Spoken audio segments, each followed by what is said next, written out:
አያልቅም ይጉዞ ማስመሰል መተርጎም በቀለም መዋኘት በመስመር መጫወት ከብርሃን መጋጨት ለማወቅ ለመፍጠር ባዶ ቦታ መግባት መፈለግ አዲስ ነገር መፍጠር ከማይታየው ጋር ሄዶ መነጋገር ሕይወትን መጠየቅ ዓለምን መጠየቅ መሄድ ከጨረቃ በላይ ከኮከቦች በላይ ከሰማይም በላይ መጓዝ ወደ ሌላ ባዶ ቦታ መግባት መፈለግ ማስገኘት አያልቅም ይጉዞ መነሻ ለስዕል የተሰኘው የገብረ ክርስቶስ ደስታ ግጥም ነው። ሰዓሊና ገጣሚ ገብረ ክርስቶስ ደስታ በሀገራችን የዘመናዊ አሳሳል ዘይቤን በማስተዋወቅ ግንባር ቀደም የነበረና ለአገር ኪነ ጥበብ አንድ ታላቅ ተወርዋሪ ኮከብ ነበር። ይህ የሀገራችን ኪነ ጥበብ ተወርዋሪ ኮከብ ገብረ ክርስቶስ ደስታ መጋቢት 21 ቀን 1973 ዓ.ም አሜሪካ ኦክላሆማ ነበር ያረፈው።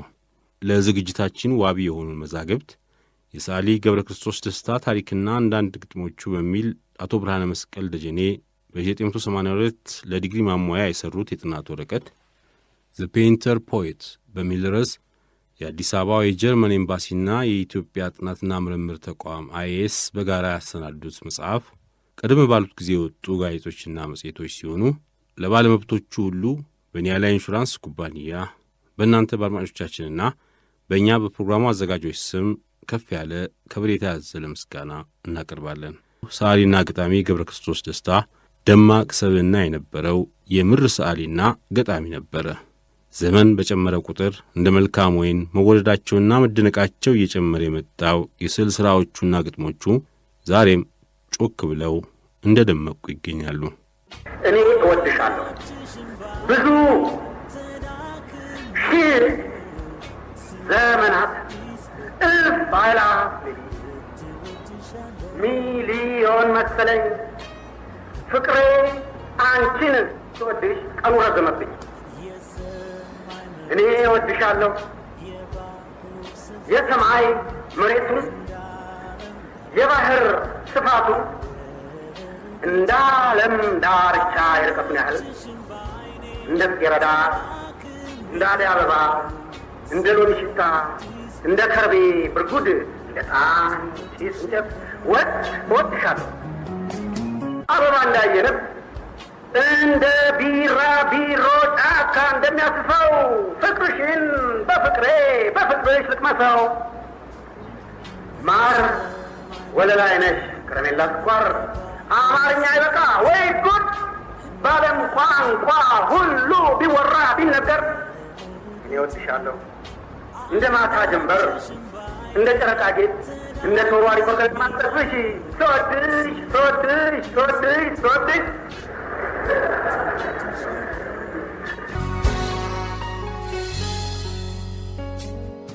ጡት እንዳየ ሕፃን ወተት እንዳማረው ጠጋ በይ ዘመዴ ያልሽው ነው። ላይ ያለ ቅቤ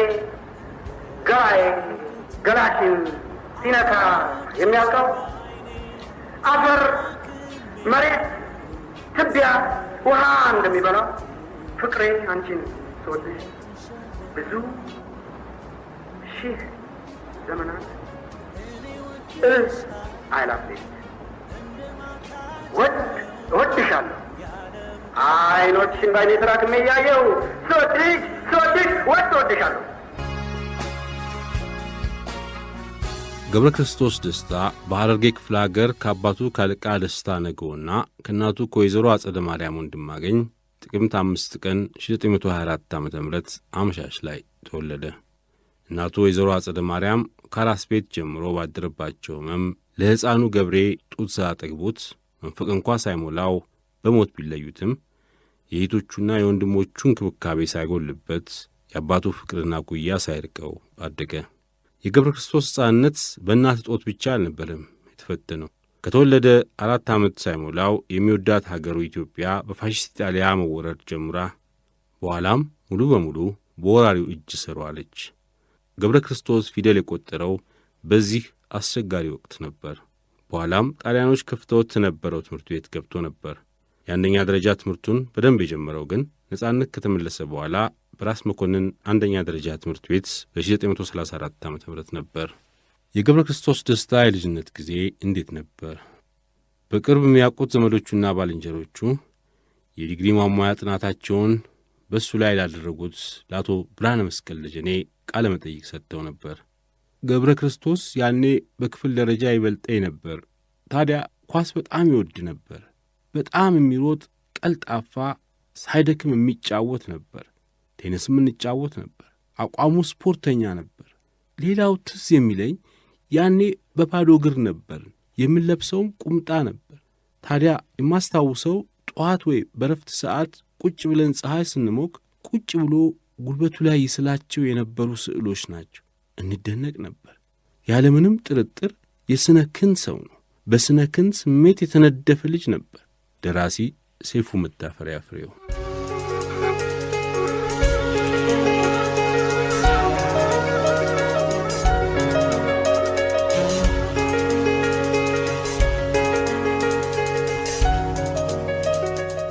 የሰዓሊ ገብረ ክርስቶስ ወንድምም ባልንጀራም የነበሩት የታላቅ እህቱ የልጅ ልጅ የሆኑት አቶ ዮሐንስ ሰይፈ ሥላሴ እንዲህ ይላሉ። እኔ ሐረር እያለሁ እሱ አዲስ አበባ ነበረ። ግን ከልጅነት ጀምሮ ስለ ጋሽ ገብሩ ምንነት እናታችን ብዙ ትነግረን ስለነበረ ጉጉት ነበረኝ ጋሽ ገብሩን ለማወቅ እና መጀመሪያ የጋሽ ገብሩን ስራ ላውቅ የቻልኩት ራስ መኮንን ትምህርት ቤት ሐረር ተማሪ እያለሁኝ እሱም በአንድ ወቅት የራስ መኮንን ትምህርት ቤት ተማሪ ስለነበር የራስ መኮንንን ስዕል እዚያ ተማሪ ቤት ውስጥ ተስሎ ስላለ የመጀመሪያ ግንዛቤ ያገኘሁት በ1946 ዓ.ም ሐረር ራስ መኮንን ትምህርት ቤት ነው። ሌላ ጋሽ ገብሩ የተወለደበት ቦታ ጥምቀተ ባህር ይባላል። ሐረር ውስጥ አንድ ድንጋይ አለ። ያ ድንጋይ ሰዎች ልብስ ሲያጥቡ የሚቀመጡበት ነው። ጠፍጣፋና ምቹ ድንጋይ ስለሆነ የልብስ ማጠቢያ ድንጋይ ይባላል። እዛ ላይ አንድ ምስል እየቀረጸው ነበረ ጋሽ ገብሩ። ድሮ ገና በልጅነቱ ነው ይባላል። ጋሽ ገብሩን እኔ በደንብ ላውቀው የቻልኩት ከጀርመን ሀገር ከመጣ በኋላ ነው።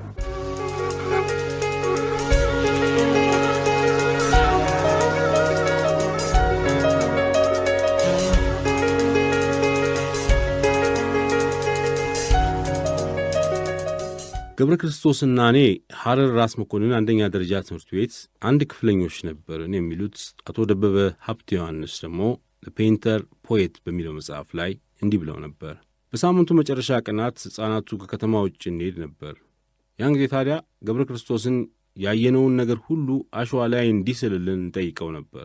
እሱም ሁልጊዜ ደስ እያለው ነበር የሚቀበለን። ቀጭኔዎችን፣ ዝሆኖችን፣ አንዳንድ ወፎችን ሕይወት አከል አድርጎ ይስልልን ነበር። ሐረር በዚያን ጊዜ በጣም ደስ የሚል ቦታ ነበር። ሐረርን የእውቀት ማዕከል ለማድረግ ሐሳብ የነበራቸው ራስ መኮንን እጅግ ብዙ የቤተ ክርስቲያን ሊቃውንትና ትላልቅ ሰዎች ልጆችን ያሰባስቡ ነበር። ከእነዚህ ከታወቁ የሐረር ሊቃውንት መካከል አለቃ ደስታ አንዱ ናቸው። አለቃ ደስታ ልጆቻቸውም በሚገባ በእውቀት አንጸው ነው ያሳደጓቸው። ገብረ ክርስቶስም ብዙ ወንድሞች ነበሩት። ሁሉም ታዲያ ጎበዞች ነበሩ። ደበበ ሀብተ ዮሐንስ።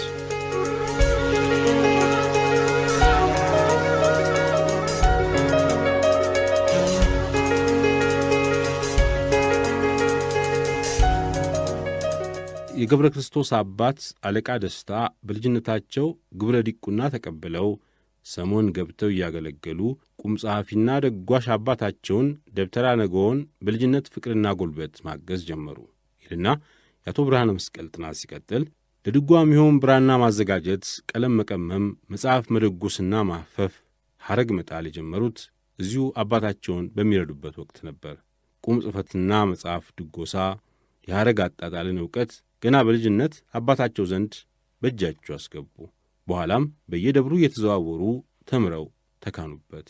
ይህ የጋሽ ገብሬ አባት የአለቃ ደስታ ውርስ ነው ከአባታቸው ከደብተራ ነጎ የተቀበሉት። ገብረ ክርስቶስ ደስታስ? ገብረ ክርስቶስ በልጅነቱ ከወንድም ከእህቶቹ ይልቅ የአባቶቹን ስዕሎችና ሐረጎች ጽሕፈት ቤታቸው እየገባ ተሰርቆም ቢሆን ማየት ይወድ ነበር። አንዳንዴም ቀለሞች ከቅጠል ከአበባው እንዴት እንደሚቀመሙ ከአባቱ ያይ ነበር ብለዋል እህቱ ወይዘሮ በልዩ መርሻ። ከአባቱ ያይ ነበር ይላሉ ቤተሰቦቹ። በአንድ ወቅት የልጅነት ዘመኑን ሲያስታውስ አባቴ ብዙ ጊዜ መጽሐፍ ቅዱስ ይገለብጡ ነበር። ለቤተ ክርስቲያኑ ቅዱሳት መጽሐፍትን ይገለብጡ ነበር። እርግጥ ማተሚያ ቤቶች ነበሩ። ነገር ግን መጽሐፍትን በእጅ ገልብጦ ማስቀመጥ የቤተ ክርስቲያን ባህል ነው። ለዚህ ሥራ ቀለም ያዘጋጁትም ራሳቸው ነበሩ። መጽሐፉንም በማርያም በክርስቶስና በመላእክት ምስሎች ያስጌጡት ነበር። ይህን እያየው ነበር ያደግኩት። በእርግጥም አበረታተውኛል። እኔም ሁልጊዜ ስል ነበር ብሎ ነበር።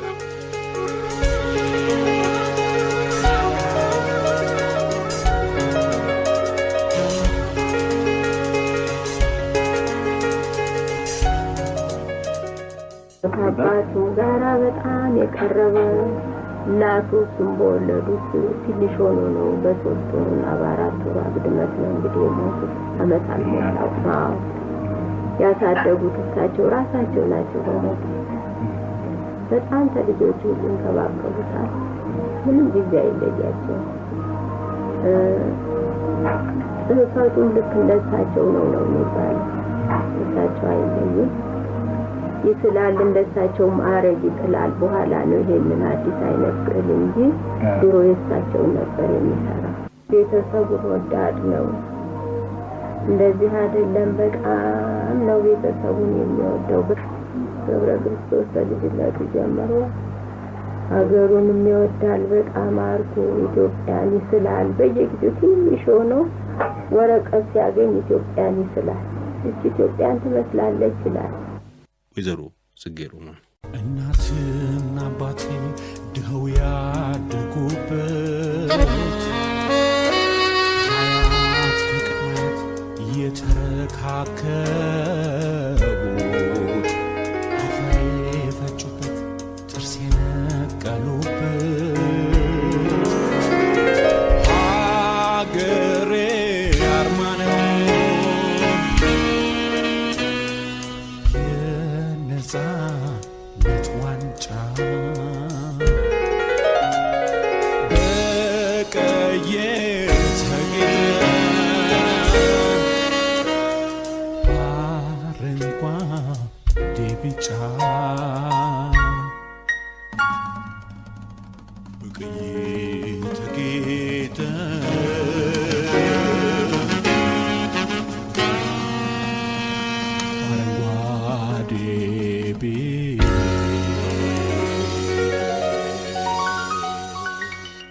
ማነህ የተኛው? እንቅልፍ የደበተህ ስጋህን ጥለው ምን ኖረሃል አንተ? ንጉሥ ኖረሃል ወይ ጌታ? ወይ ቁርንጮ ለባሽ ለማኙ ከርታታ? ሚኒስትር፣ ደጃዝማች ወይም ፊት አውራሪ፣ ባለብዙ ገንዘብ አሽከር አሳዳሪ ኖረሃል ወይ አንተ? አጥንቶ ላልቆ እንደሻገተ ስራህ ምን ነበረ? ቤትህ የት ነበረ? ርስት የት ቀረ? የተመራመረ አዋቂ ፈላስፋ ብዙ መሰናክል ከዓለም ላይ የገፋ ሳትሆን አልቀረም። ጉድ ነው መልክ የለም። ማነሽ? ማነህ አንተ? ማናችሁ እናንተ? ማነሽ? በዘመንሽ የውበት እመቤት ሆነሽ የገዛሽ የወንዶችን ጉልበት በክንድሽ አለቀው ወጣቱ ጎልማሳ የት ነው የወደቀው? ምን ኖረሻል አንቺ አጥንትሽ ይናገር? እንጨት ተሸካሚ ወይ ኩበት ለቃሚ ወይ ልብስሽ ያደፈው ጥራ ባላገር ወይም ሽቅርቅሯ ሲተናገሪ ሽቱሽ የጎረፈው መንጭቶ ከፓሪ በወርቅና ባልማዝ በሉል እንደሆነ ተጫውተሽ ስፍራሽ የገነነ እስቲ ተናገሪ ቋሚ ያዳምጣል አንቺ ለመሆንሽ ምስክር ይሸጣል። የአሻዝ ምስክር ሞተህ ስትቀበር ድንጋይ ላይ ተጽፎ የሚናገርልን ሐውልት የሚያቆይ ዘመድ ያስፈልጋል ከሌላው ለይቶ መንገደኛ እንዲያውቅህ ቆሞ ተመልክቶ እንዲደነቅልህ ቀሪው አንተ ስራ። ተነስ አንተው ጥራ እጎንህ ከተኙት አጥሞች በጉድጓድ አለ ወይ ዘመድ የምታውቀው ጓድ? የታለ አባባ የታለች እማዬ? ጋሼ ወዴት ይሆን የት ቀረች ትዬ? ጠፍቷል ምልክቱ አጥንትና ስጋሽ ተነባበቱ። ከሙታን ማህበር በመዝገብ ገብተሃል። ማንኛውም አጥንት አስከሬን ሆነሃል። የሞት ጠባሳነ አስተዋይ ስራውን ከንቱ ነው የምትል አወይ ፍጡር መሆን የተቀረፈ ሸምበቆ የተከፋፈለው ሰው ለቆ አይኑ የወለቀ ጥርሱ ያገጠጠ ጎድኑ ተቆጥሮ ግማቱ ያለቀ የተጣጣመ የሰራ ባጥን ስጋ ወደ ሌላ ሰው ጋር ምልክት ሆነ የተኛው የማትታወቀው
ገብረ ክርስቶስ ደስታ የአንደኛ ደረጃ ትምህርቱን ሐረር ካጠናቀቀ በኋላ ሁለተኛ ደረጃ ትምህርቱን ለመማር ኮተቤ ቀዳማዊ ኃይለ ሥላሴ ትምህርት ቤት ገብቶ ነበር። ለነጻነቱ ስሱ የሆነው ገብረ ክርስቶስ ከመምህሩ ጋር በመጠራቱ ጥሎ ወጣ። በኋላም ጀነራል ውንጌት ትምህርት ቤት ገብቶ ነበር የጨረሰው። የሁለተኛ ደረጃ ትምህርቱን ሲጨርስ በአዲስ አበባ ዩኒቨርሲቲ ኮሌጅ ሳይንስ ፋክልቲ ገባ። በጊዜው ስዕልን እንደ ሙያ ለማጥናት የሚገፋፋም ሁኔታ አልነበረም። ከፍተኛ የስዕል ዝንባሌና ፍላጎት ቢኖረውም አስቀድሞ በአገሪቱ የተደራጀ የስዕል ትምህርት ቤት አልነበረም። ከአገሪቱ የወደፊት ግስጋሴና ዘመናዊ እድገት አንጻር የኢኮኖሚ መሠረቷ ግብርና በመሆኑ ገብረ ክርስቶስ ለማጥናት የተገፋፋው እርሻ ነበር። ቤተሰቡም ቢሆን በዚሁ አቅጣጫ እንዲገፋበት ሞት ያዘ። እርሻ ለማጥናት ወሰነ። አዲስ አበባ ዩኒቨርሲቲ ኮሌጅ ለመጀመሪያ ጊዜ በሀገሪቱ የተቋቋመበት ወቅት ነበርና ገብሬ በ1943 በሳይንስ ፋክልቲ ገብቶ መማር ጀመረ። የጀመረውን ትምህርት ግን አልወደደውም። ለእንጀራ ማደሪያው ሲል እንኳን መማር አልቻለም። መንፈሱ በሚፈልገውና በማይፈልገው ነገር ክፉኛ ተወጠረ። በሕይወቱ ለመጀመሪያ ጊዜ መራራ ግጭት ውስጥ ገባ። የሌና ሙግት። ሁለተኛ ዓመቱን አጋማሽ ላይ የኮሌጅ ትምህርቱን አቋርጦ ወጣ። ከራሱ ተውስጣዊ እኔነቱና ከውጭው ሕይወት ጋር ግጭት የገባባቸው ዓመታት ነበረ ለጣቂዎቹ ጊዜያት። በዚህ አታካችና መራር 4 እና 5 ዓመታት ውስጥ ራሱን ፍለጋ ያልገባበት ስፍራ የለም። ያልወጣ ያልወረደበት፣ ያልሞከረው፣ ያልጣለው የለም። መጀመሪያ ከኮሌጅ እንደወጣ አውራ ጎዳና ባለሥልጣን የአፈር ምርመራ ባለሙያ ሆኖ ተቀጠረ። አልረካበትም። ወዲያው ጥሎት ወጣ። ትንሽ ጊዜ ቤት አሳለፈና ሲንክላር የነዳጅ ድርጅት ኡጋዴን ቀጠረው። ሳያወላውል ተነስቶ ወረደ። ዓመቱን ሳይደፍን ሥራውን ጥሎት አዲስ አበባ ተመለሰ። እንደገና በኢትዮጵያ ንግድ ባንክ ሂሳብ ሠራተኛ ስታስቲሽያን ሆኖ ተቀጠረ። እሱንም ብዙ ሳይሠራበት ተወ። ስብስቴ ነጋሲ አንደኛ ደረጃ ትምህርት ቤት በመምህርነት ተቀጥሮ ሰርቶም ነበር። በመጨረሻ ራሱን ፍለጋ ላይ የነበረው ገብሬ ሥራ የሚባል ነገር ትቶ በስዕል ሥራው ላይ ብቻ በመጠመድ ያለ ረፍት መሥራት ጀመረ። በሕይወቱም በዝንባሌውም እጅግ ፍሬያማ ውጤት አገኘበት። በወቅቱ የአሜሪካ የማስታወቂያ ድርጅት በነበረው ቤተ መጻሕፍት ዘመናዊ የአሳሳል ዘዴውን የያዙና አዳዲስ የአሰራር ስልቶችን የሚያስተዋውቁ ስዕሎቹን ኤግዚቢሽን አሳይ። በተወለደ መንፈቅ ሳይሞላው እናቱን ያጣው ገብረ ክርስቶስ ኤግዚቢሽኑን አሳይቶ ዓመት ባልሞላ ጊዜ ውስጥ በአካል በመንፈስና በእውቀት የወለዱትን አባቱን አለቃ ደስታ ነጎን አጣ።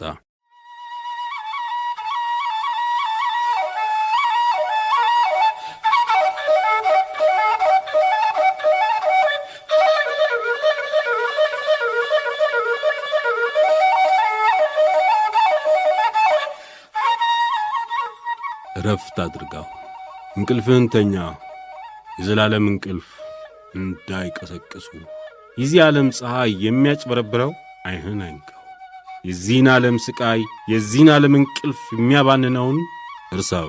የሚያባባ ጩኸቱን አትስማ። ከበሮ ጽናጽል ፍታቱን ለቅሶን ደረት ሲጠፈጠፍ ጸጉር መነጨቱን አፈሩ ሲከብድ የድንጋዩን ጭነት ግባተ መሬቱን እርሳው አባብዬ አታስብ ይበቃል። ድሮም አንተ እንደዚህ ብዙ ጊዜ አይተሃል። አንተም አባት ሞቶ አንተም እናት ሞቶ ወንድምህ ጠፍቶ ሚስት የልጆች እናት እምባህን ጠርጋሃል። ታውቃለህ ብዙ ነው መንገዱ ብዙ ነው። ሞት እንደ እንቆቅልሽ ጅምሩ ማለቂያው መካከሉ ዳር ነው። ታውቃለህ ሰው ኢምንት ሰው ጥቃቅን ነገር ሲኖር ማይታይ በሚሊዮን እጥፍ በሚሊዮን ጊዜ በጣም ካላጎሉት። ታውቃለህ የኔ አባት አስተምረኛል። በመኖር በመሞት ልዩነት የሌለው ቢኖርም ልዩነት ከነፋስ ከውሃ መልኩ የቀጠነ አይን የማይጨብጠው ሕይወትን ሲያነቡት ወደ ግራ ሞት ነው ብለህ ነግረኛል። ስለዚህ ግድ የለም እንቅልፍህን ተኛ። በጸጥታ ቦታ ከሐሳቡ አልፎ ተርፎ ሐሳብ ይኖር ይሆን? ግድ የለም መመርመራት ሞክር። አንተውን ጸጥታ ሕይወት የዘራውን የጠና ቡቃያ በበሽታ መዳይ ሞት እንደሚያጠፋው በወዲያኛው ዓለም የጸጥታ ክዳን ቢኖር ልዩ ነገር የሚቀሰቅሰው አትንቃ ከእንቅልፍህ። በመብረቅ ነጎድጓድ ዓለም ይደባለቅ፣ ሰማይ መጋረጃው ይተርተር ይሰንጠቅ፣ ፀሐያት ኮከብ ይንጠባጠብ፣ ጨለማው ይጨልም አይናውቆ እስኪጠፋ፣ መሬት ጭቃ ዛባ ሊት ማጧን ትበጥበጥ፣ ሊዮታን ይንቀጥቀጥ ቤሞት ይንቀጥቀጥ፣ ሳጥናይ ሊቆጣ ሲኦል አፉን ይክፈት፣ እልፍ ዓለም ይቃጠል በገሃነም እሳት፣ መንግሥተ ሰማያት ባልማዝ ሉል ታብረቅርቅ፣ ገነት ትፍካ ትሳቅ ጉዳይህ እንዳይሆን። ድሮም በልጅነት በጎልማሳነቴ አደንቅ ነበር። ያ ድምፅ የእውቀት ደወል፣ የሃይማኖት ዜማ፣ የሕይወት ሙዚቃ፣ ኃያል ግርማ ሞገስ፣ ያ በሰው ልጅ አምሳል የተጎናጸፍከው ያ መመራመርህ አስተዋይነትህ አደንቅ ነበረ። ድሮ በንግግር ድሮ በትምህርት ጥበብ ዕውቀት ሆነህ ፀሐይ ብርሃን ሆነ። አሁን ጊዜው ሲመሽ የዕድሜ ሰዓት ተቃጥሎ ከሰል ሲሆን ሕይወት አሁን በዝምታ አሁንም አያለሁ በፊትህ ዓይኔ በምባርሶ የውበት ፈገግታህ አልጠፋም ጨርሶ፣ ትዝታህ አልጠፋም ደግነትህ አለ። እውነቱ ክርስቲያን እውነቱ ሳምራዊ የቅዱስ ትሕትና ቅዱስ ሰማያዊ። ድካምህ ግን አውቃለሁ ድካምህ ልፋትህ ለአገር ለወገንህ ለሕግ ለነጻነት ለእምነትህ ለእውነትህ ሳቅ አሁንም በሞት እዚህ የሌለ ሳቅ። በጸጥታው ቦታ ሙዚቃ ሁንበት ዝም ያለ ሙዚቃ ረፍት አድርጋው።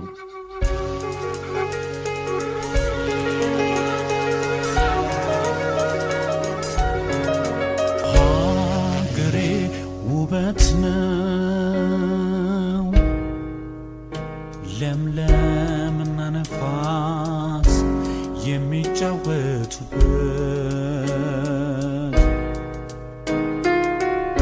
ፀሐይ የሞላበት ቀለም የሞላበት፣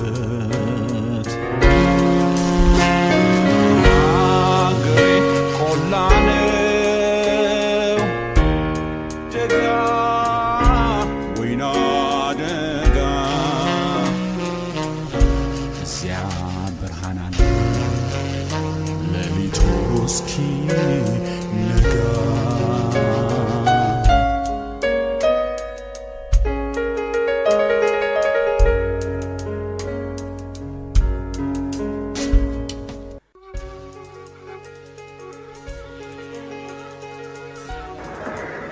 ቦታው ነበረ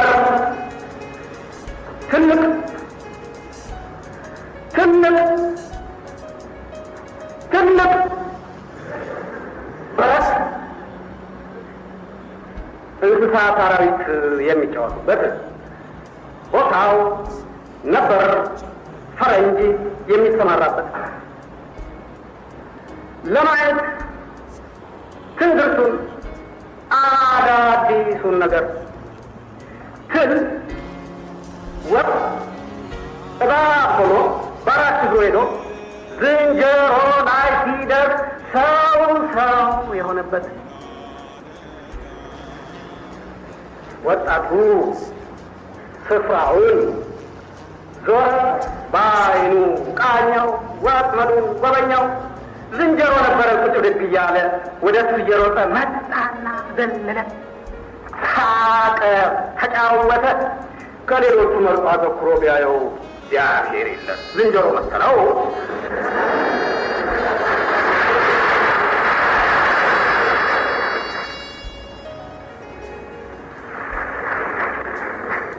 እንደ ሰረቀ ሰው አደባባይ ማህል ነጮቹም አፍጠው ይመለከቱታል።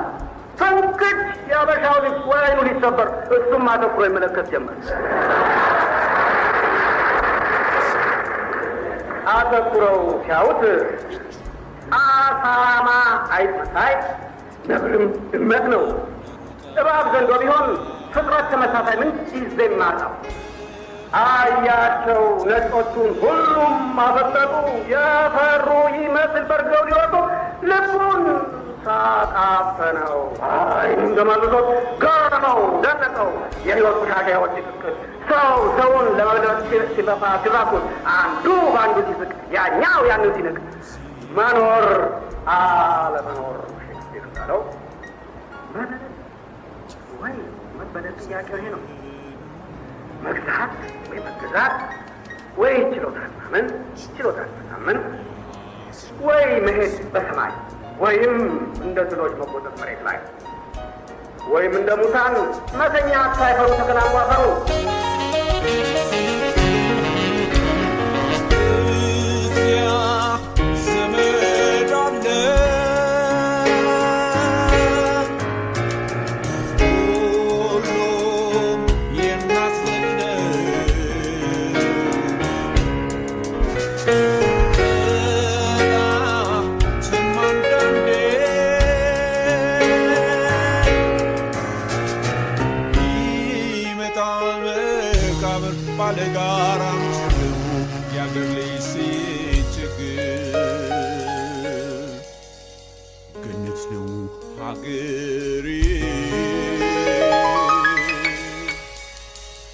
ገነት ነው ሀገር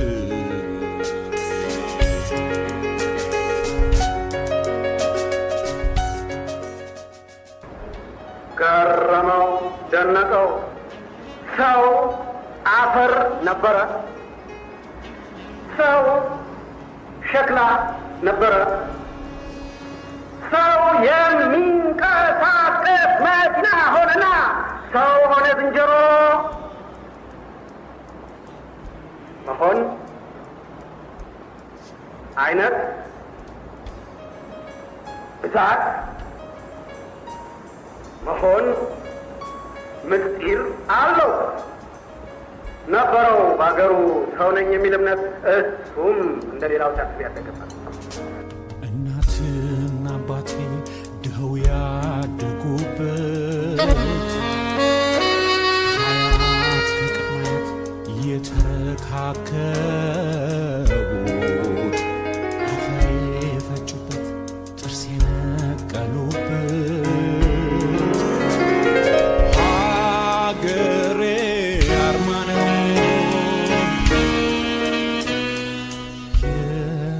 የነፃነት ዋንጫ በቀይ ተጌጠ አረንጓዴ ቢጫ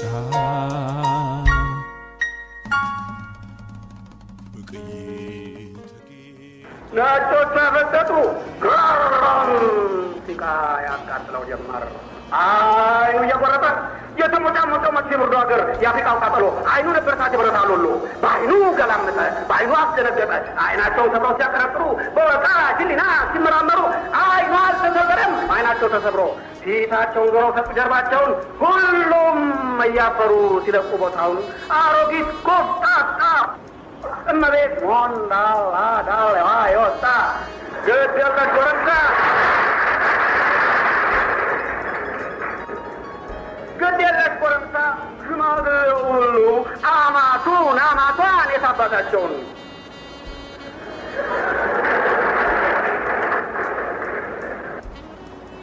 ጀርባቸውን ሰጡ። መንፈሱ ዘመረ። ድል ነው አለ ድል ነው። ወገን ዘር አይደለም፣ ዕውቀት፣ ስልጣኔ፣ ጥበብ ብቻ አይደለም። አንድ ለአንድ ሲቋቋም ሰው ሰውን አረመ፣ ሰው ሰውን ገሰጸ፣ ሰው ሰውን በለጠ። ደስታና ሐዘን አስጨነቀው ልቡን፣ ከበደው መንፈሱ። በአንድ በኩል ደግሞ ጥላቻን አፈራ። ምን ያበሻው ልጅ ለምን እንዲቆራ? ምን ነው ቸገረው? ዝንጀሮ፣ ጦጣ፣ ሰው ሕይወት ተመሳሳይ ነው የማጣው። ምን ቸገረው? ምን ነው ጦጣ ነው፣ ዝንጀሮ፣ አህያ ነው፣ ፈረስ፣ በግ፣ አሳማ፣ ውሻ። ምን ነው ምን ቸገረው ሲያለው ቢለው እዚያ ዘመድ አለ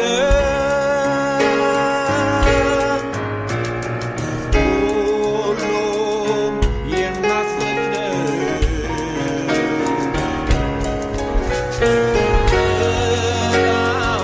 ትማንዳንዴ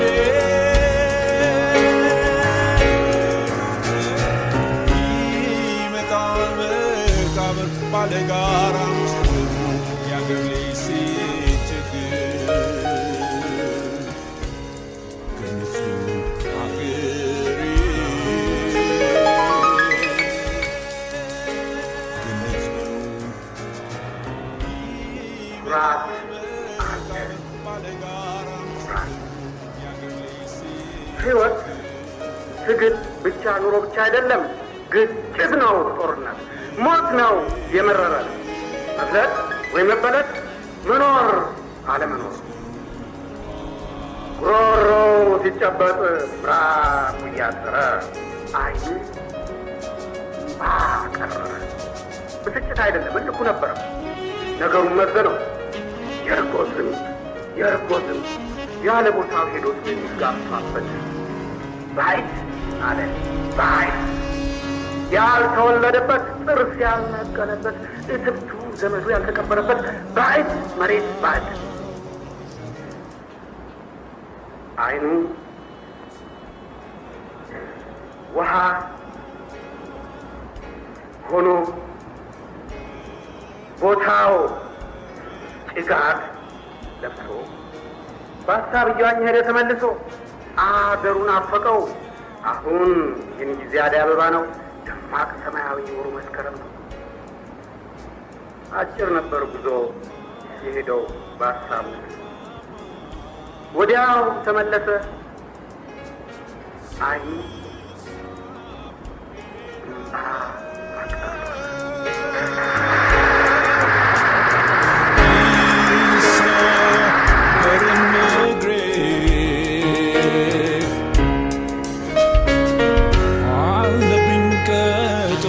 ከትውልድ ሀገሬ አለብኝ ቀጠሮ።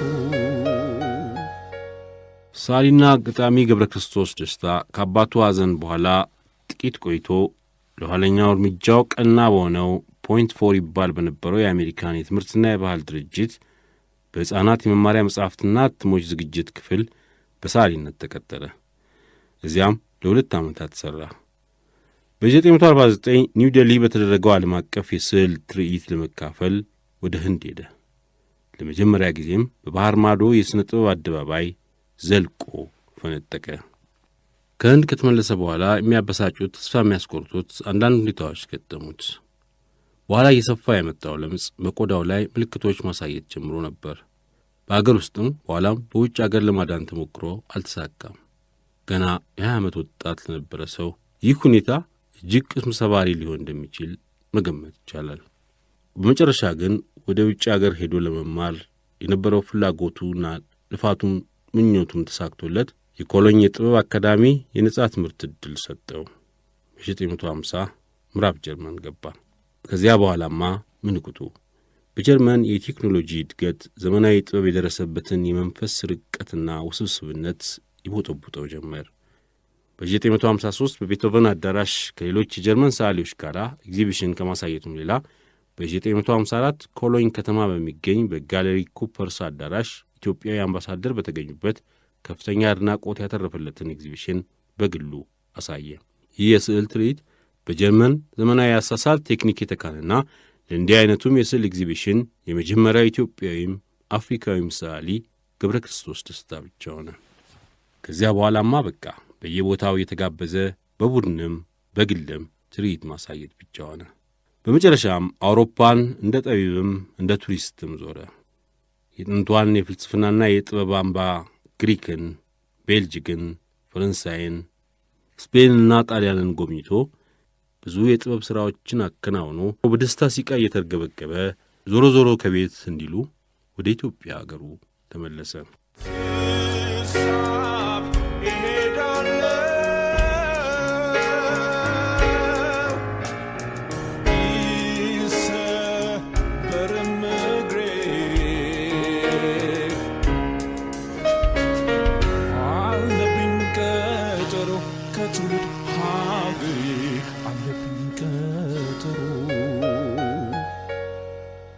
እንደገና ገብረ ክርስቶስ ደስታ ይናፍቀኝ ነበር ዞሮ ዞሮ ከቤት ይላል የኛ ተረት።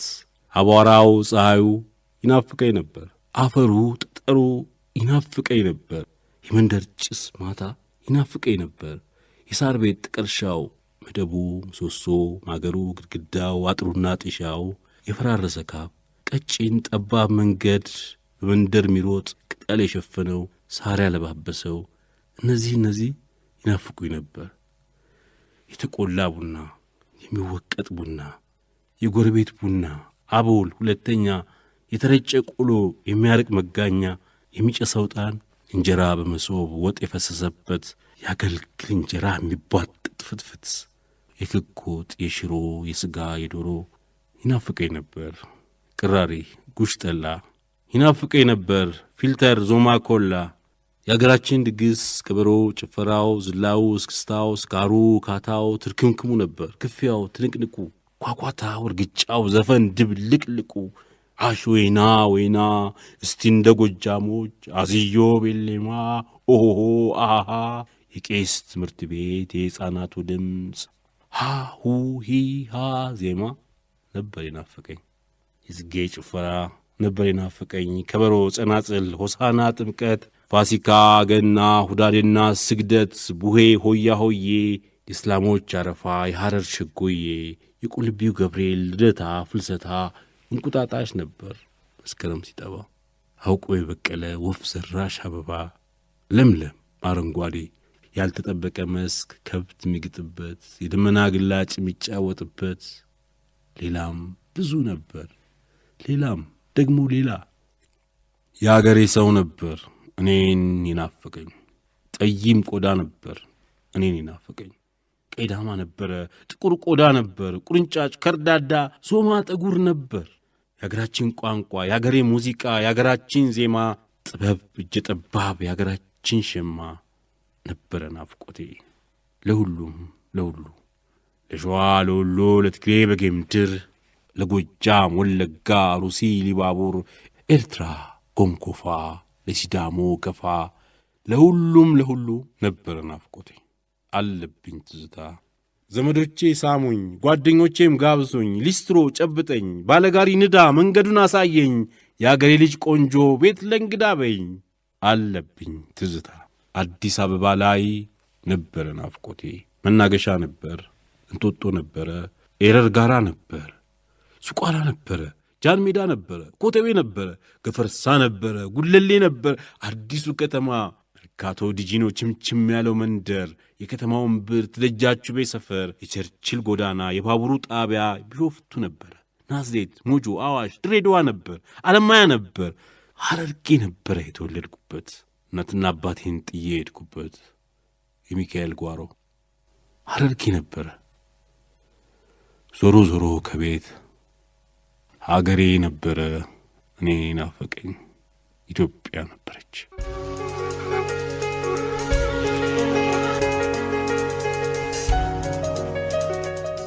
ሰዓሊ ገብረ ክርስቶስ ደስታ የጀርመን ሀገር ትምህርቱን አጠናቆና በጀርመንና በተለያዩ ሀገሮች ኤግዚቢሽን አሳይቶ ወደ እናት ሀገሩ እንደተመለሰ ስለ ወደፊት ዓላማው ተጠይቆ በጋዜጣ መግለጫ ሲሰጥ እንዲህ ብሎ ነበር።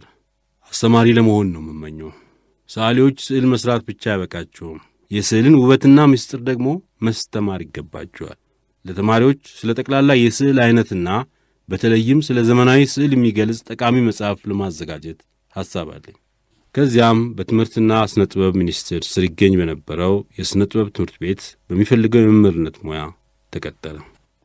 ሰዓሊና ገጣሚ ገብረ ክርስቶስ እንደተመኘውም በስዕል መምህርነት 12 ዓመት አገልግሎቱ አያሌ የጥበቡን ፍሬዎች አዝምሯል። አብረውት ያስተምሩ የነበሩት የሙያ ባልንጀራው አቶ ታደሰ ግዛው ስለ ገብረ ክርስቶስ ደስታ ለብርሃነ መስቀል ደጀኔ የጥናት ወረቀት በሰጡት ቃለ መጠይቅ እንዲህ ብለው ነበር። ገብረ ክርስቶስ እጅግ ኅብራዊ ሰው ነበር። ገብረ ክርስቶስ በጥበቡ የተካነ በመንፈሱም በገንዘቡም እጅግ ለጋስ የነበረ ኅብራዊ ሰው ነበር ብለዋል። ለጋስነቱ ከተነሳ ገብረ ክርስቶስ ደስታ ጀርመን አገር ሳለ ባልንጀራ የነበሩት ሊቁ ዶክተር ጓለ ገብረ ዮሐንስ እንዲህ ይላሉ። አብዛኛውን ጊዜ ቸር ነው። እስኪ ለምኑትም አይጠብቅም። ይሰጣል፣ ይቸራል። የሚቀበለውን የሚጠይቀውን ይወዳል። በሰጠ መጠን ክብርና ከፍተኝነት ይሰማዋል። በዚህ ምክንያት ሁልጊዜ ለመስጠት ይመኛል። የማጣት ያልቅብኛል የማለት ፍርሃት አይደርስበትም። እንዲህ ያለ የመንፈስ ባለጸጋ አይገኝም ብለው ነበር ዶክተር ጓለ ገብረ ዮሐንስ።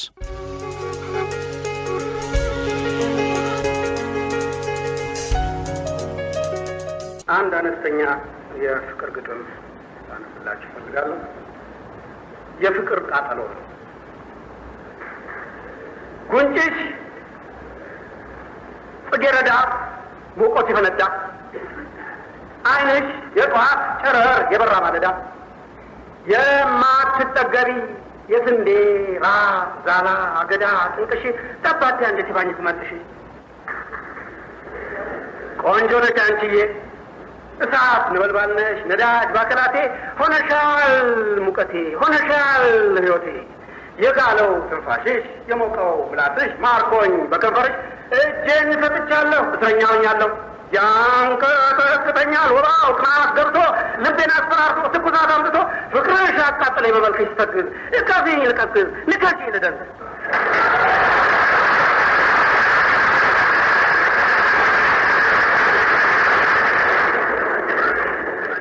ገብረ ክርስቶስ የዘመናዊ ጥበብ ተከታይ ነው። ገብረ ክርስቶስ ከሌሎች ዋና ሰዓሊዎች ጋር የሚካፈለው አንድ ጠባይ አለው። ይህም ባህታዊ፣ ብቸኛ፣ የገዛ ራሱ ብቻ የሆነ የስዕል ጠባይ ያለው መሆኑ ነው። የነገሮችን ጸባይ ብቻውን ቆሞ የሚመለከትበት አንድ የራሱ ዳርቻ አለው። የስዕልን ጣዕም የለመደ ሰው በመልኮቹ ቅርጽ፣ በቀለሞቹ ኅብራዊነትና ተቃራኒነት፣ በጠቅላላው በስዕሎቹ ቁመትና ጥላ የሰዓሊውን ልዩ ጠባይ ወይም ስታይል ለመረዳት ይችላል። ለዚህ ማስረጃ ከታላላቆቹ ስዕሎቹ አንዱን እንመልከት። ሰዓሊ ተብሎ የጎለጎታን ተራራ ያልወጣና ትልቁን ትራጀዲ ያላየ የለም። ግን የገብረ ክርስቶስ ስነ ስቅለት ለብቻው ነው። ቀለም ተናጋሪ ሆኗል። የሚታየው ንጹሕ ብቻ ነው። ግራና ቀኝ ተሰቅለው የነበሩት ቦታ የላቸውም፣ ተዘንግተዋል፣ ወይም ሰዓሊው ሊያያቸው አልፈለገም። ይገርማል። ጥበብ ከንጹሕነት፣ ከጽርየት፣ ከርቀት ጋር ብቻ እንጂ ከሌላ ጋር ግንኙነት የሌላት መሆኑን ለመረዳት ይቻላል። ስዕሎች በመላ ለእያንዳንዱ ሰው በተለይ የሚገልጹት ልዩ ምስጢር አላቸው። የገብረ ክርስቶስም እንዲህ ያለ ጠባይ ያላቸው ናቸው። የጥበበኛው ነፍስ በስዕል መልክ ያስገኛቸውን ውበት እስከ መረዳትና ማድነቅ ለመድረስ ጊዜና ትምህርት ያስፈልጋል። ዶክተር ጓለ ገብረ ዮሐንስ የከፍተኛ ትምህርት ዘይቤ መጽሐፍ።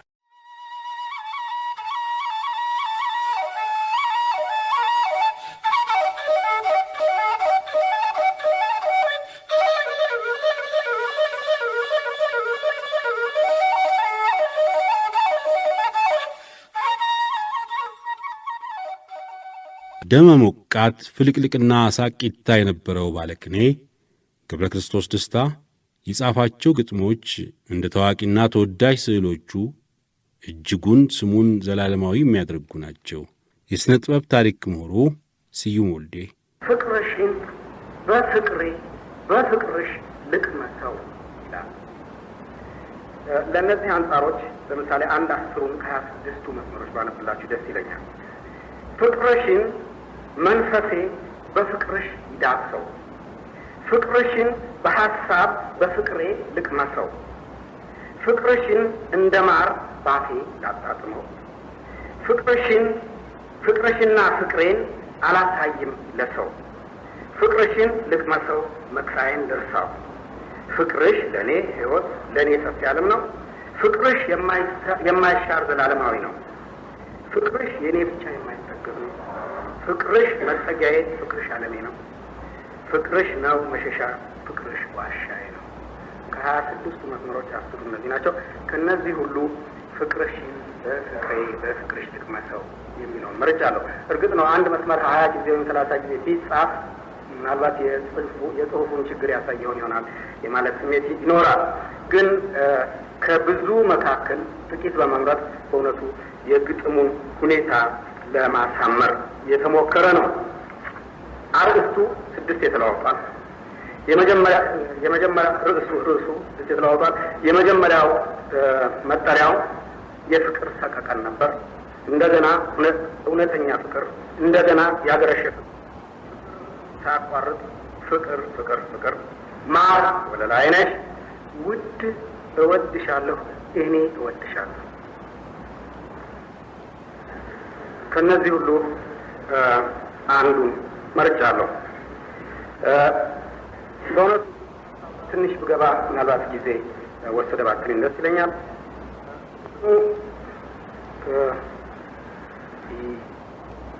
በሚባለው ማለት በእንግሊዝኛ ሰብላይም የሚባለው በውበት ስሜት ይጀምራል። ውበት በሁለት አይነት ይከፈላል ይባላል።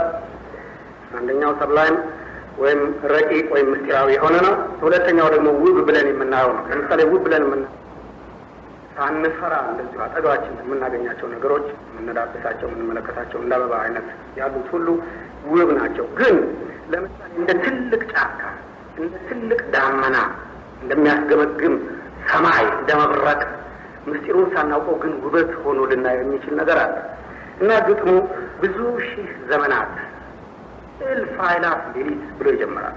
ብዙ ሺህ ዘመናት በሰው ዕድሜ የሚቆጠር ነገር አይደለም። እልፍ አእላፍ ሌሊትም በሰው ዕድሜ የሚወሰን ነገር አይደለም። እንደ መፈጠር ወይም እንደ መፍጠር እንደ ፈጣሪዎች ከባዶ ቦታ አንድ ነገርን የማስገኘት አይነት ነገር ነው። ከዚህ ጀምርና ግጥሙ እኔ እወድሻለሁ የሰማይ መሬቱን የባህር ስፋቱን እንደ ዓለም ዳርቻ ርቀቱን ያህል እንደገና ወደሚታዩ ነገሮች ወደ ዓለም መለሳል። ከዛ በኋላ ከዚህ ከትልቁ ነገር እንደ ዓለም ዳርቻ ርቀቱን ያህል አጠገባችን ያሉት ነገሮች ይመጣል። እንደ ጽጌረዳ፣ እንደ አደይ አበባ፣ እንደ ሎሚ ሽታ፣ እንደ ከርቤ ብርጉድ፣ እንደ ጣን ጭስ እንጨት እያለ ይሄዳል። እዚህ ነገሮች ናቸው። ለምሳሌ ብዙ ሰዎች ምን ብርጉድ፣ ጣን፣ ጭስ ያቀርበዋል። ለምሳሌ በሀገራችን የፍቅር ስሜት በንግግር ብቻ አይገለጥም። ሎሚ እንደ ሎሚ ሽታ፣ ሎሚ ጣልባት በደረቷ፣ ጣልባት በደረቷ የጫሌ መሰረቷ በሎሚ ይገለጣል። ጽጌረዳ የታወቀ የፍቅር መግለጫ ነው። አንድ በደንብ የታወቀ ዘፈን አለ። ዘፈኑ ደግሞ በጣም የሰርግ ዘፈን በጣም የታወቀ ነው። ከዚህም በላይ ስሜት የሚፈጥሩ ቃላት በውስጡ አሉበት። አንዱም ጽጌረዳ ነው። አደረች አራዳ፣ አደረች አራዳ የኔ ብርቱካን ጽጌረዳ። ጽጌረዳ የግጥም ወይም የፍቅር ስሜት መግለጫ ነው እና እነዚህ ነገሮች ግጥሙ ውስጥ አሉ። እነዚህን በመመልከት በእውነቱ 130 መስመር ሊያልቅ የሚገባው ግጥም በ38 ብቻ አልቋል። አደይ አበባ ብርቅ ነው። እንደ ከርቤ ብርጉድ ለምሳሌ ዛሬ እነ ዲዮር፣ እነ ሻነል፣ እነ ሮሻ ሽቶ ከመውረታቸው በፊት የነበረ ነው እና እዚህ ላይ ብዙ ጊዜያችሁ አላጠፋም። ምናልባት እናንተ ራሳችሁ ልትፈርዱ ትችላላችሁ። እኔ እወድሻለሁ ብዙ ሺህ ዘመናት እልፍ አእላፍ ሌሊት ሚሊዮን መሰለኝ ፍቅሬ አንቺን ስወድሽ ቀኑ ረዘመብኝ። እኔ እወድሻለሁ የሰማይ መሬቱን የባህር ስፋቱ እንደ ዓለም ዳርቻ የርቀቱን ያህል እንደ ጽጌረዳ፣ እንደ አደይ አበባ፣ እንደ ሎሚ ሽታ፣ እንደ ከርቤ ብርጉድ፣ እንደ ጣን ጭስ እንጨት እወድሻለሁ። አበባ እንዳየንብ እንደ ቢራቢሮ ጫካ እንደሚያስሰው ፍቅርሽን በፍቅርሽ ልቅመሰው። ማር ወለላይ ነሽ ከረሜላ ስኳር አማርኛ አይበቃ ወይ ጉድ! በዓለም ቋንቋ ሁሉ ቢወራ ቢነገር እኔ እወድሻለሁ እንደ ማታ ጀንበር፣ እንደ ጨረቃ ጌጥ፣ እንደ ተወርዋሪ ኮከብ ማጠፍሽ ስወድሽ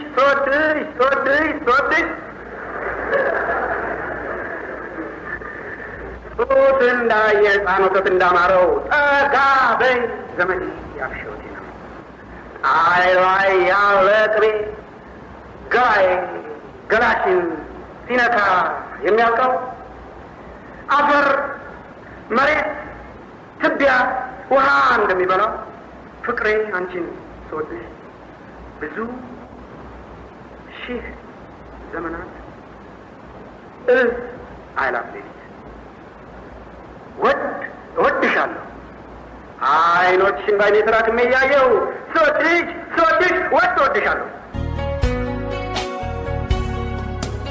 ሰዓሊ ገብረ ክርስቶስ ደስታ የጀርመን ሀገር ትምህርቱን አጠናቅሮ እንደተመለሰ ስለ ወደፊት ዓላማው ተጠይቆ በጋዜጣ መግለጫ ሲሰጥ እንዲህ ብሎ ነበር። አስተማሪ ለመሆን ነው የምመኘው። ሰዓሊዎች ስዕል መስራት ብቻ አይበቃቸውም። የስዕልን ውበትና ምስጢር ደግሞ ማስተማር ይገባቸዋል። ለተማሪዎች ስለ ጠቅላላ የስዕል አይነትና በተለይም ስለ ዘመናዊ ስዕል የሚገልጽ ጠቃሚ መጽሐፍ ለማዘጋጀት ሐሳብ አለኝ።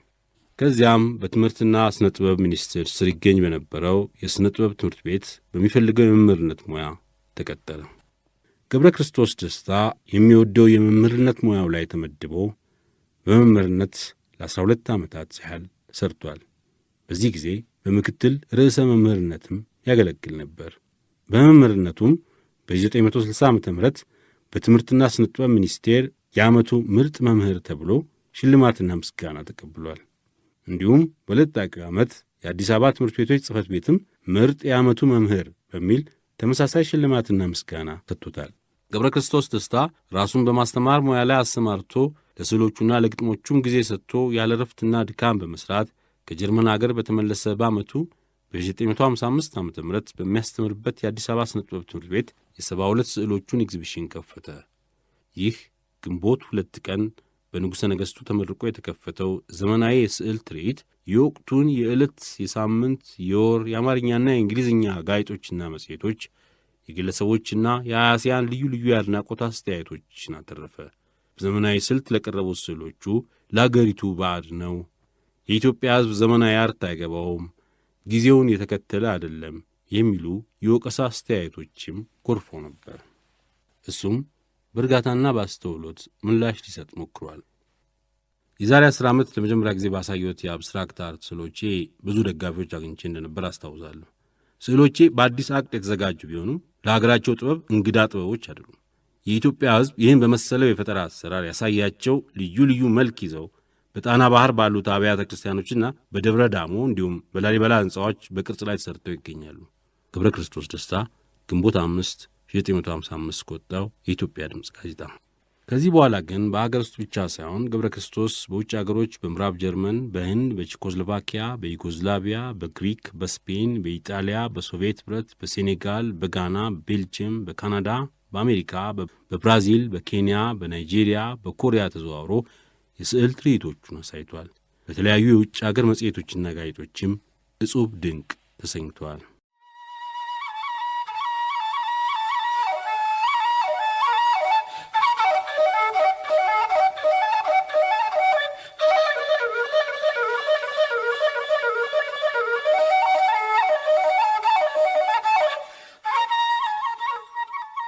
ገብረ ክርስቶስ ደስታ በብዙ የአካልና የመንፈስ ድካሙ ያለ ረፍት በመሥራቱ የጀርመን ትምህርቱን አጠናቆና አውሮፓን በቱሪስት ዓይን ጎብኝቶ በሰዓሊ ዓይኑ ቃኝቶና በብሩሹ እየቀለመ ኤግዚቢሽኖችም አሳይቶ በተመለሰ በሦስተኛው ዓመት ላይ በጊዜው በንጉሠ ነገሥቱ ስም ይጠራ በነበረው የሽልማት ድርጅት በሦስተኛው ዓመት ላይ የቀዳማዊ ኃይለ ሥላሴ ሽልማት ድርጅት በአገሪቱ ገና የሁለተኛ ጊዜ ሽልማት የነበረውን የ1958 ዓ.ም የሥነ ጥበብ ተሸላሚ ለመሆን በቃ። ስልጣኔ ራሱ ታሪክ እንደመሆኑ መጠን ውጤቱንና መጨረሻውን ለማየት የአንድ ወይም የሁለት ሰው ዕድሜ በቂ ላይሆን ይችላል። ግን አዳዲስ የስልጣኔ በር መክፈት የዛሬውን ትውልድ ማነቃቃት ሲሆን የመጪውን ትውልድ እርምጃ በቅድሚያ ማሰናዳት ማለት ነው። አዳዲስ የስልጣኔ መንገድ በሚከፈትበት ጊዜ ሁሉ ምናልባት ብዙ ሰዎች ሊገባቸው የማይቻል ሐሳብ ስለሚፈጠር አንዳንድ ተቃራኒ ድምፅ የሚሰማበት ጊዜ አለ። አሁን ያልተጀመረ አዲስ የስልጣኔ እርምጃ የዛሬ 10 ዓመትም ቢጀመር ያው አዲስና አስቸጋሪ መስሎ መታየቱ አይቀርም። በሥነ ጥበብም እንደዚሁ ያለ ሁኔታ አልፎ አልፎ ያጋጥማል። ብዙ የጥንት ሰዓሊዎች በዘመናቸው ጥረታቸው ሳይታወቅ እየተቸገሩ እየተረሱ ሲሄዱ እነሱ ካለፉ በኋላ ሥራቸው ጠቃሚና ዋና የሥነ ጥበብ መክፈቻ ቁልፍ ምዕራፍ ሆኖ በሚቀጥለው ወይም በሦስተኛው ትውልድ ሲደነቅና ሲመሰገን ይገኛል።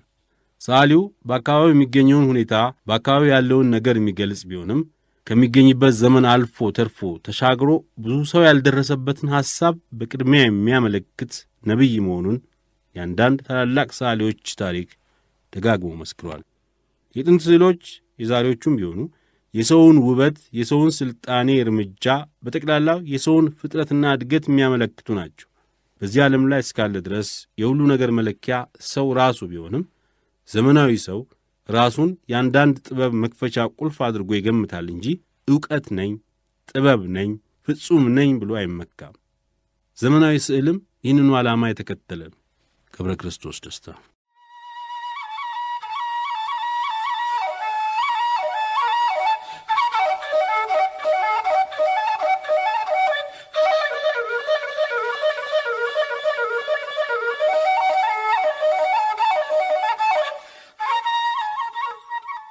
ገብረ ክርስቶስ በሰዓሊነት ሙያውም ሆነ በገጣሚነቱ አዲስ ነገር የማፍለቅ ኪሎት የነበረው በዚህ የፈጠራ ተሳትፎና ተሰጥኦ በሀገራችን የሥነ ጥበብና የሥነ ጽሑፍ መድረክ ውስጥ አዳዲስ ነገሮች ማስገኘት የቻለ ሀገር ወዳድ ኢትዮጵያዊ ነበር። ሰዓሊና ገጣሚ ገብረ ክርስቶስ ደስታ ስለ ሰዓሊና ገጣሚነቱ ተጠይቆ እንዲህ ብሎ ነበር። በመሠረቱ በሁለቱ ሥነ ጥበባት መካከል ብዙ ልዩነት የለም። ማናቸውም ሥነ ጥበብ የሚጀምረው አንድን ነገር በጥብቅ በመመልከትና በመመርመር ነው። ለእኔ በስዕልና በግጥም መካከል ብዙ ልዩነት አይታየኝም። አንደኛው ሌላውን እንዳከናውን ይረዳኛል። በቃል መግለጽ የሚያቅተኝን በቀለም ቅብ ገልጠዋለሁ። በስዕል ለመግለጽ የምቸገርበትን በቃላት ወይም በግጥም ለመግለጽ ሞክራለሁ። የዛሬቱ ኢትዮጵያ ኅዳር 1962 ዓ.ም።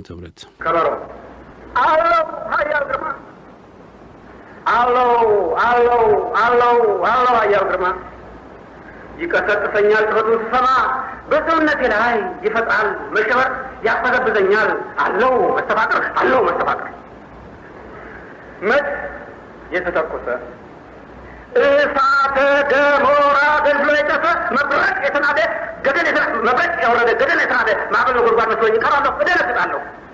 ያንገፈግፈኛል እንዳለው ከኔ እጄ ሲርበትበት ይጨፍራል እግሬ።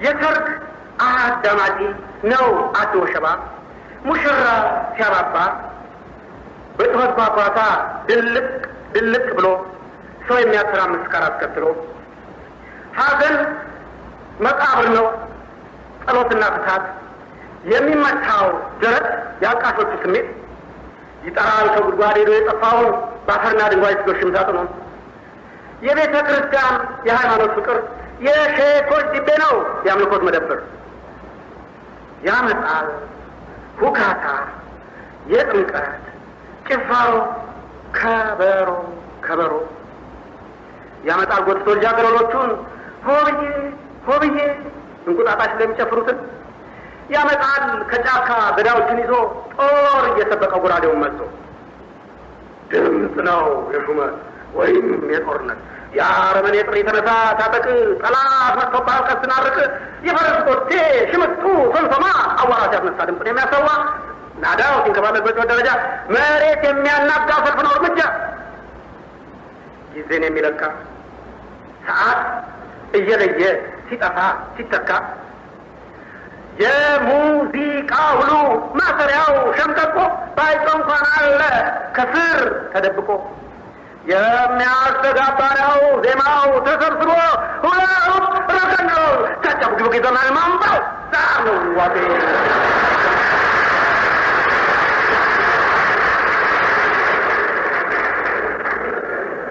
የአካል ንቅናቄ አገሩ ሙዚቃ ተሽከርካሪ መንፈስ እያነቃ አቋርጦ ይመጣል ሲሮጥ ከሩቅ አገር ቤቴን ለመበዝበዝ ልቤን ለማሸበር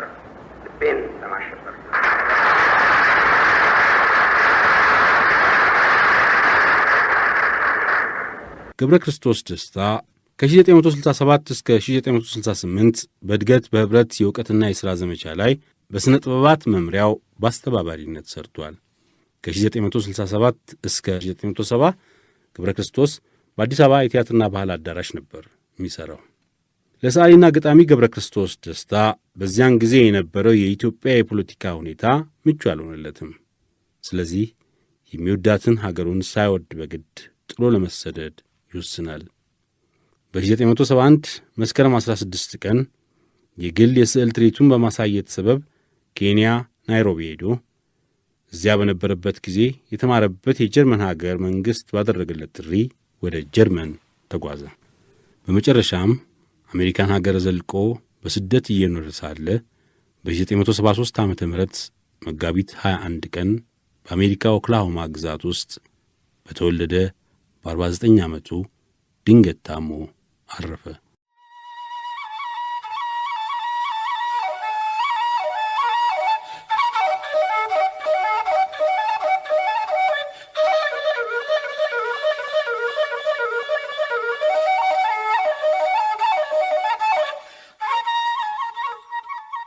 እንደ ገብረ ክርስቶስ ደስታ ሰዓሊም ገጣሚም የነበረውና የገብረ ክርስቶስ አድናቂና እውነተኛ ደቀ መዝሙሩ የነበረው ሰዓሊና ገጣሚ መስፍን ሀብተ ማርያም ስለ ገብረ ክርስቶስ የጻፈውን አብረን እናንበው።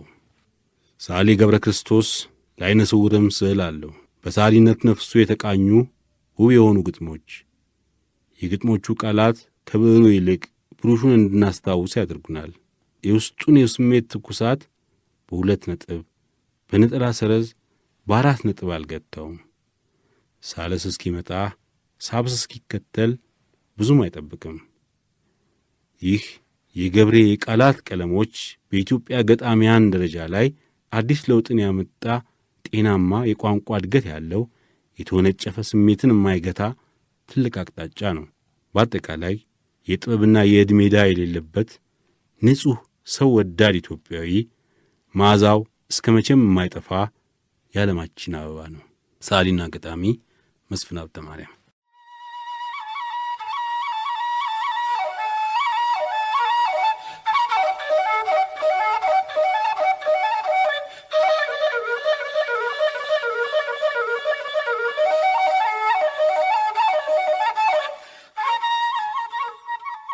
የጠፈር ባይተዋር ገብረ ክርስቶስ ደስታ።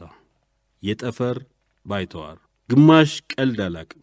ሞት እንደሆን ልሙት በሴኮንድ መቶኛ፣ እንቅልፍ እንደ ሬሳ ዘላለም ልተኛ፣ መንገድ ስጡኝ ሰፊ ጉዞ ከጽንፍ አጽናፍ፣ ፍጥነት እንደ ብርሃን ዓለማትን ልለፍ፣ ፀሐይ ልሁን ፀሐይ እንደ ጽራርያም ሁሉንም የሚያሳይ፣ እሳተ ገሞራ አመድ ረመጡን፣ ጎርፍ የእሳት ጎርፍ ልሁን፣ ከሲኦል ሚሊዮን ቢሊዮን ልቃጠል፣ ከገሃነም እሳት ሚሊዮን ነበልባል፣ መንገድ ስጡኝ ሰፊ ልሂድ በጨለማ ዓይን ማያይበት ጥቁር የከሰለ በጠቆረው ጽልመት፣ በጸጥታው ቦታ ዘመን ከቆመበት በዘላለማዊው ባዶ ቦታ ዋሻ፣ አየር በሌለበት አድማስ መጨረሻ ልንሳፈፍ ልቃኘው፣ ለእኔ ኮከብ ጠጠር ኳስ መጫወቻ ነው።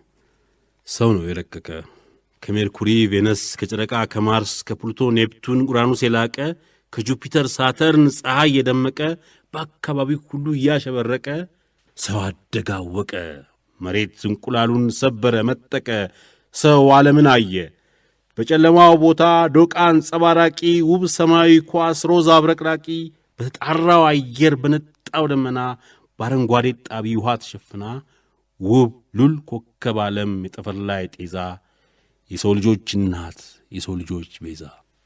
የመሬት ቁራጭ ነኝ ታሪኳን ምጽፍ በጥቁር ወረቀት በሰማይ ብራና ስጓዝ ተዋለሁ በጠፈር ላይ ፋና ስሄድ እኖራለሁ ሰማዬ ሰማያት መዘብራለሁ የተዘጋውን በር በረግዳለሁ የሌለ እስኪፈጠር የሞተ እስኪነቃ በትልቅ እርምጃ ከመሬት ጨረቃ ከጨረቃ ኮከብ ካንዱ ዓለም ወደ አንዱ ስጓዝ እፈጥናለሁ በፀሐይ ላይ ቤቴን ጎጆ ቀልሳለሁ ግማሽ ቀልድ አላቅም ከሲኦል ሚሊዮን ቢሊዮን ልቃጠል ከገሃነመ እሳት ሚሊዮን ነበልባል መንገድ ስጡኝ ሰፊ